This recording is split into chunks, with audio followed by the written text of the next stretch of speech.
Hello, कैसे हो आप लोग? आई होप आप सभी बहुत अच्छे होंगे। और हम पढ़ रहे हैं मनोविज्ञान का टॉपिक, है ना? तो वैसे स्पेशली सेकंड ग्रेड वालों के लिए है, देख लेना जिसके भी ये टॉपिक है। तो हमारा टॉपिक है शिक्षा में अवधारणा, निहितार्थ, आत्मसंप्रत्यय, मनोवृत्ति, रुचि, अभिवृत्ति, है ना? और आदत, योग्यता और सामाजिक कौशल।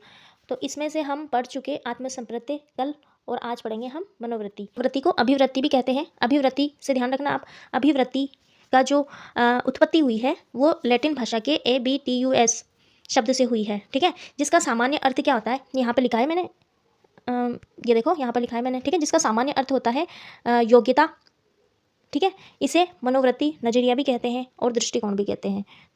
ध्यान रहेगा ना, इसकी उत्पत्ति जो है लैटिन भाषा के ABTUS, स्पेलिंग याद करोगे तो अच्छा रहेगा, क्योंकि वहाँ पर स्पेलिंग में भी हम कंफ्यूज हो जाते हैं, इसलिए मैं स्पेलिंग ही बोल रही हूँ। लैटिन भाषा के ABTUS शब्द से हुई है। इसका सामान्य अर्थ होता है योग्यता, ठीक है ना। तो और अभिवृत्ति को क्या क्या कहते हैं? अभिवृत्ति को कहते हैं मनोवृत्ति, एक तो बोलते हैं मनोवृत्ति, ठीक है, और दूसरा बोलते हैं नजरिया, नजरिया, नजरिया, और एक बोलते हैं दृष्टिकोण, ठीक है, दृष्टिकोण। तो ये तीनों अभिवृत्ति के ही नाम है, मनोवृत्ति, दृष्टिकोण और नजरिया। तो ध्यान रखना, ठीक है। अब देखो नेक्स्ट कि इसकी जो परिभाषा दी है, यानी कि मैं आपको सामान्य अर्थ में बता देती हूँ कि मनोवृत्ति क्या होती है।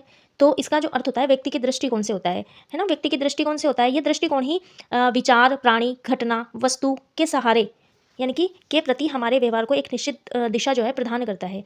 अभिवृत्ति के निर्माण में समाज, परिवार, विद्यालय आदि का सहयोग होता है, ये सब में होता है। किसी दूसरे व्यक्ति, वस्तु, स्थान, स्थिति, परिस्थिति के बारे में पहले से बना जो किसी भी चीज़ के बारे में या किसी वस्तु, स्थान, स्थिति, परिस्थिति, उसके बारे में हम जो पहले से विचार बना लेते हैं उसको बोलते हैं अभिवृत्ति, ठीक है। अब देखो, अभिवृत्ति वातावरण के पक्षों के प्रति व्यक्ति का भाव, दृष्टिकोण, विचार, कार्य करने की वृत्ति ही अभिवृत्ति या मनोवृत्ति होती है। तो इसकी काफ़ी परिभाषाएं हैं, मैंने कुछ लिखी है यहाँ पर जो मुझे इंपॉर्टेंट लगी, लेकिन फिर भी आप तो ऐसे याद रखना कि व्यक्ति के प्रति जो दृष्टिकोण होता है वही अभिवृत्ति होती है। वातावरण के पक्षों के प्रति व्यक्ति का जो भाव होता है, दृष्टिकोण होता है, विचार होते हैं, कार्य करने की वृत्ति होती है, वही मनोवृत्ति है, वही अभिवृत्ति है, और वही नजरिया है, हमारा देखने का नजरिया। 1927 में थ्रस्टर ने सर्वप्रथम अभिवृत्ति मापन का कार्य प्रारंभ किया था। 1927 में अभिवृत्ति का जो कार्य प्रारंभ किया था वो किया था, किसने किया था? थ्रस्टर, ठीक है, थ्रस्टर ने किया था, 1927 में किया था। 1927 में थ्रस्टर ने सबसे पहले अभिवृत्ति मापन का कार्य प्रारंभ किया था। व्यवहार के अनेक पहलुओं पर अभिवृत्ति अपना महत्वपूर्ण स्थान रखती है। किसी व्यक्ति, वस्तु, विचार आदि के प्रति व्यक्ति किस प्रकार का व्यवहार करेगा, यह बहुत कुछ उनकी जो अभिवृत्तियां होती है उस पर निर्भर करता है, ठीक है। अब देखो अभिवृत्ति की परिभाषाएं किन किन ने दी है ना। तो गुड के अनुसार अभिवृत्ति किसी परिस्थिति, व्यक्ति और वस्तु के प्रति विशेष ढंग से, किसी विशेष सघनता से प्रतिक्रिया करने की तत्परता है, ठीक है। किसी परिस्थिति, व्यक्ति, वस्तु के प्रति विशेष ढंग से, किसी विशेष सघनता से प्रतिक्रिया जो करते हैं उसकी तत्परता है। या उडवर्थ के अनुसार क्या है? उडवर्थ के अनुसार यहाँ पर लिखी है, दिख रही हो तो, अभिवृत्ति रुचि या उद्देश्य में, अभिवृत्ति रुचि, मत, उद्देश्य की थोड़ी बहुत स्थायी प्रवृत्ति है जिनमें किसी प्रकार की पूर्व ज्ञान की प्रत्याशा और उचित प्रक्रिया की तत्परता निहित होती है। अब इनमें तो हम चेंज नहीं कर सकते, परिभाषा तो ऐसी याद करनी पड़ेगी ना। जेम्स ड्रेवर ने क्या कहा है अभिव्यक्ति के बारे में? अभिवृत्ति प्रतिक्रिया व अनुभव करने एवं किसी मत पर अपने विचार, राय रखने का एक स्थायी संगठन है। ये सबसे अच्छी है परिभाषा, मैंने लिखी नहीं है। जेम्स ड्रेवर ने कहा है अभिवृत्ति जो है प्रतिक्रिया और अनुभव करने और किसी मत पर अपने विचार जो हम रखते हैं ना उसका स्थायी संगठन है, ये बोला है। यानी कि स्थायी संगठन अगर आ जाए तो आप जेम्स ड्रेवर को टिक करना।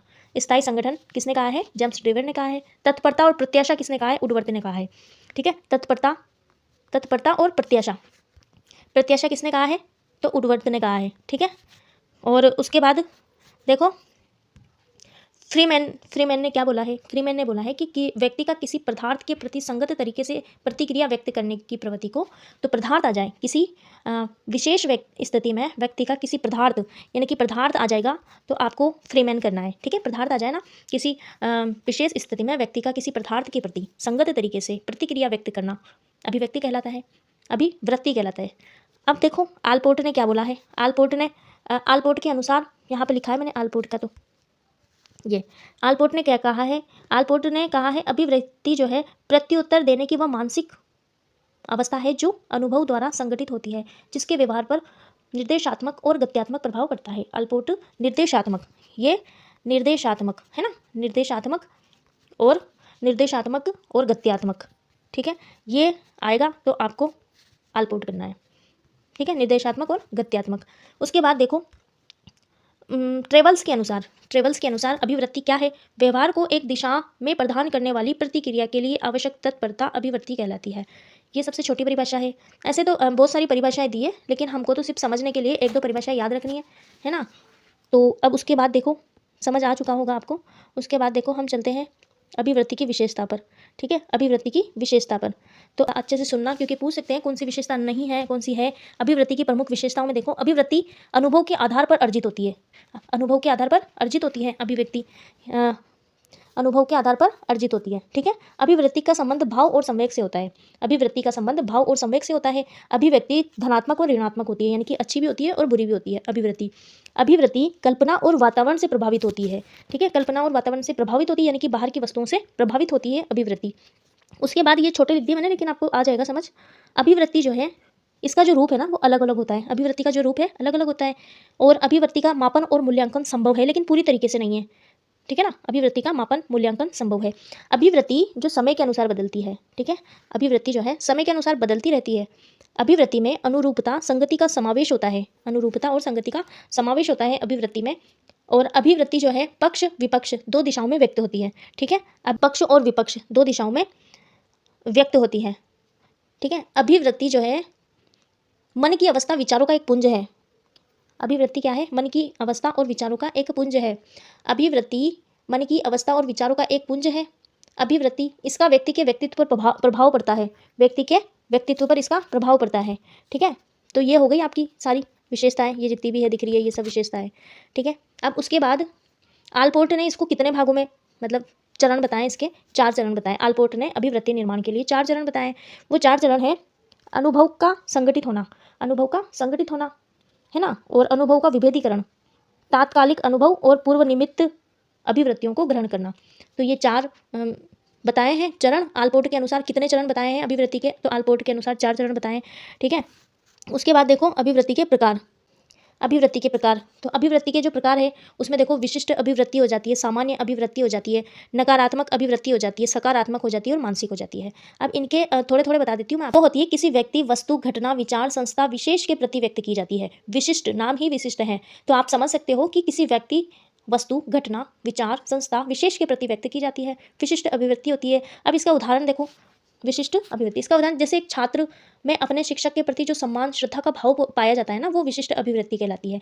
जैसे कि आप मुझे एक बेस्ट क्यूज मेकर के रूप में जानते हो, अच्छे क्वेश्चन बनाती हूँ मैं उसके रूप में जानते हो, तो ये हो गई विशिष्ट अभिवृत्ति। ठीक है, तो ध्यान रहेगा ना, मैं अपना उदाहरण इसलिए दे रही हूँ ताकि आप समझ सको अच्छे से। तो एक छात्र जो है अपने शिक्षक के प्रति सम्मान, ठीक है, एक छात्र अपने शिक्षक के प्रति सम्मान और श्रद्धा यानी कि रेस्पेक्ट देता है, जिस भाव से वो देखता है टीचर को, तो वो विशिष्ट अभिवृत्ति हो जाती है। उसके बाद देखो, उसके बाद हम पढ़ेंगे सामान्य अभिवृत्ति। सामान्य अभिवृत्ति में क्या होता है कि जो अभिवृत्ति व्यक्ति, वस्तु, घटना, विचार आदि के बारे में सामूहिक रूप से व्यक्त की जाती है, तो वो सामान्य अभिवृत्ति होती है। सामूहिक रूप से, जैसे राजनीतिक दलों के बारे में अभिवृत्ति, रेल दुर्घटनाओं के प्रति अभिवृत्ति, इस टाइप से ये सामान्य में आ जाएगी। नकारात्मक में क्या आता है? जब हम किसी राजनीतिक पार्टी, प्रक्रिया, जाति, स्थान, व्यक्ति से घृणा करते हैं, निराश होते हैं, उनसे दुखी होते हैं, उनमें अविश्वास रखते हैं, है ना, अपनों को दूर रखने का प्रयास करते हैं, तो वो नकारात्मक अभिवृत्ति होती है, यानी कि नेगेटिव थॉट। जितने भी नेगेटिव विचार होते हैं तो वो नकारात्मक अभिवृत्ति हो जाती है। उसके बाद देखो सकारात्मक, है ना, सकारात्मक, पॉजिटिव।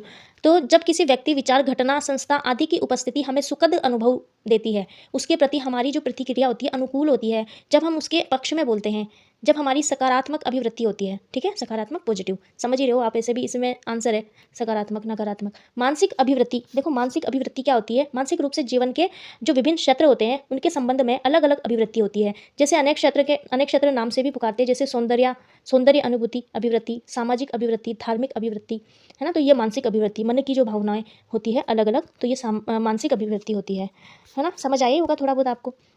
अभिवृत्ति को जो प्रभावित करते हैं वो कौन कौन से कारक होते हैं? अभिवृत्ति को जो प्रभावित करते हैं शारीरिक, मानसिक, सामाजिक, है ना, बौद्धिक, ये सब लिख दिए मैंने आपके यहाँ पर, और नैतिक, संवेगात्मक, परिवार, समाज, विद्यालय का वातावरण, ये सब अभिवृत्ति को प्रभावित करते हैं। बात करते हैं अभिवृत्ति की जो विधियाँ हैं, मापन की जो विधियाँ हैं, ये मैं यहाँ पर डैश लगाना भूल गई।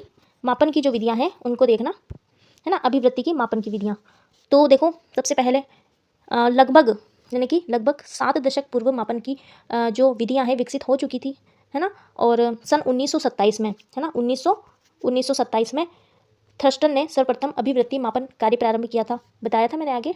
और अभिवृत्ति मापन की विधियों को 2 भागों में बांटा है। कितने भागों में बांटा है? 2 में, ठीक है, 2 भागों में बांटा है। व्यवहारिक विधियां हो जाती है, तो व्यवहारिक विधियों में व्यक्ति से सीधे सीधे प्रश्न पूछना, है ना, उनके व्यवहार का प्रत्यक्ष अवलोकन करना, उसकी अभिवृत्तियों को इस रूप से जाना जाता है, यानी कि सीधे सीधे प्रश्न करना, है ना। व्यवहारिक विधियों में प्रत्यक्ष रूप से अवलोकन करते हुए सीधे सीधे प्रश्न करना।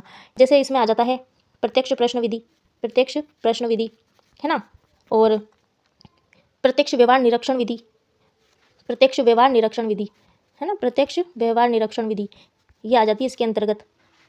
निरीक्षण विधि आ जाती है, तो ये ध्यान रखना आप। मनोवैज्ञानिक विधियाँ क्या होती है? मनोवैज्ञानिक विधियाँ होती है जब प्रचलित विधियों में कमी आ जाती है तो नवीन विधियों का जन्म होता है ना। इसी प्रकार अभिवृत्ति मापन की व्यवहारिक विधियों की कमी के कारण मनोवैज्ञानिक विधियों ने जन्म लिया है, जिसमें आ जाती है तुलनात्मक विधि, जिसमें क्या आ जाती है? एक तो तुलनात्मक विधि, तुलनात्मक विधि, है ना। दूसरी आ जाती है योग निर्धारण विधि, रेमर्स मास्टर प्रकार मापनी आदि की मनोवैज्ञानिक विधियां इसके अंतर्गत तुलनात्मक विधि आ जाती है। थर्स्टन 1927, समदृष्टि अंतर्विधि का विकास, थर्स्टन और चेव 1929, योग निर्धारण विधि, लिंकर्ट 1932, स्केलोग्रामो विधि, गेटमैन 1945 और क्रमबद्ध अंतर्विधि सफीर ने 1937 में।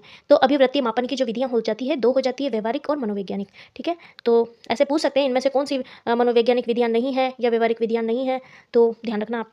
अब देखो एक और चीज़ बताती हूँ, संप्रत्यय, आत्म संप्रत्यय और अभिवृत्ति जो है ये तीनों, है ना, वातावरण से प्रभावित होते हैं। इन पर किसी भी प्रकार से जन्मजात कारक का प्रभाव नहीं पड़ता है। अभिवृत्ति परिवर्तित होती है। अभिवृत्ति से अभिप्राय, दृष्टिकोण या नजरिए से है। आ गया होगा समझ में? जो व्यक्ति के व्यवहार को नियंत्रित एवं निर्देशित करता है, व्यक्ति के व्यवहार को नियंत्रित और निर्देशित करता है, अभिवृत्ति या मनोवृत्ति के नाम से जाना जाता है। और सन 1927 में थर्स्टन ने सर्वप्रथम अभिवृत्ति मापन का कार्य किया था। तो ये हो गया हमारा आज का अभिवृत्ति, मनोवृत्ति, दृष्टिकोण, नजरिया, ये पूरा एक टॉपिक, है ना। तो बताना कैसा लगा। कोशिश करती हूँ कि आप लोगों को समझ आए, फिर भी नहीं आए तो आप ये नोट्स पढ़ सकते हो, कोई दिक्कत नहीं है, ये नोट्स पढ़ लेना आप, ठीक है ना। मैंने खुद ने बनाए ये नोट्स सारे, तो आप इसको पढ़ लेना, और नहीं पढ़ो तो लिख लेना, कुछ भी कर लेना जैसे करना हो, लेकिन देख जरूर लेना, क्योंकि मैं बिल्कुल शॉर्ट बना रही हूँ, बिल्कुल, ताकि हम एग्ज़ाम की दृष्टि से पढ़ सकें इनको। तो लाइक कमेंट करना, ठीक है। में जो लेके आऊँगी वो रुचि, ठीक है, रुचि के प्रकार हो जाएंगे, रुचि से संबंधित परिभाषाएं, रुचि की विशेषताएं, रुचि परीक्षण, तो सब अपन कल बात करेंगे इसके बारे में। तो आप लाइक और सपोर्ट करोगे तो अच्छे अच्छे बना के लाऊंगी, ठीक है। जब तक के लिए बाय, टाटा।